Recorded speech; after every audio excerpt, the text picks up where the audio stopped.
আসসালামু আলাইকুম। আমি doctor ATM Sajjadur Rahman, clinical oncologist হিসেবে কর্মরত রয়েছি ঢাকা মেডিকেল কলেজ হাসপাতালে। আজকে একজন পেশেন্টের সাথে আপনাদের ইন্ট্রোডিউস বা পরিচয় করে দিব। উনি আব্দুল হক, ৭৩ বছর বয়স। উনি ৪ সন্তানের জনক। তো উনি আমাদের এখানে প্রায় ৩ বছর হয়ে গেল চিকিৎসা করাচ্ছেন।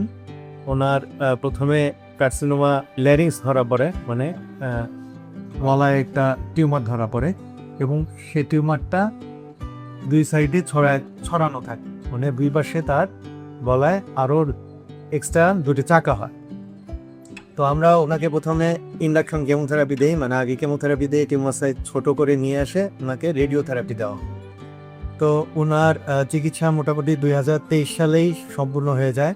তারপর থেকে উনি আমাদের কাছে ফলো আপে আছেন। ওনার অনুমতিক্রমে আজকে ভিডিও নেওয়া হলো যে ওনার এই 3-4 বছর ধরে যে এই রোগের পিছনে ওনার যে পথ চলা, ওনার যে সময় ব্যয়, এটা সম্পর্কে উনি আমাদের যদি কিছু বলেন।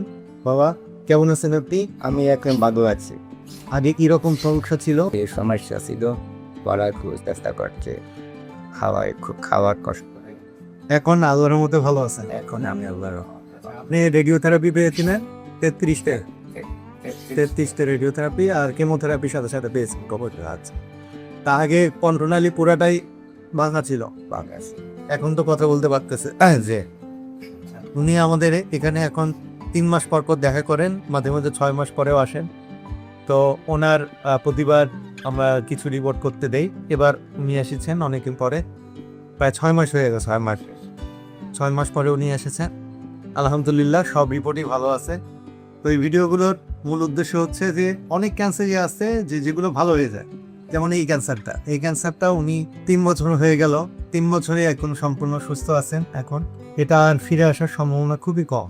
তো এই চিকিৎসাটা আমরা আর্লি স্টেজে শুরু করতে পেরেছি বলেই উনি আজকে সুস্থ রয়েছে। তো আমি সবাইকে এটা বলেই সচেতন করব যে ক্যান্সার ডায়াগনোসিস হওয়ার সাথে সাথে আপনারা ডাক্তারের শরণাপন্ন হন। যাবতীয় কুসংস্কার যেমন এই কবিরাজি, ঝাড়ফুঁক, এগুলো অ্যাভয়েড করুন। এগুলো পরিত্যাগ করে ডাক্তারের শরণাপন্ন হয়ে সঠিক চিকিৎসা গ্রহণ করুন এবং তাহলেই আপনি ভালো থাকতে পারো। তো আপনি আমাদের জন্য দোয়া করবেন।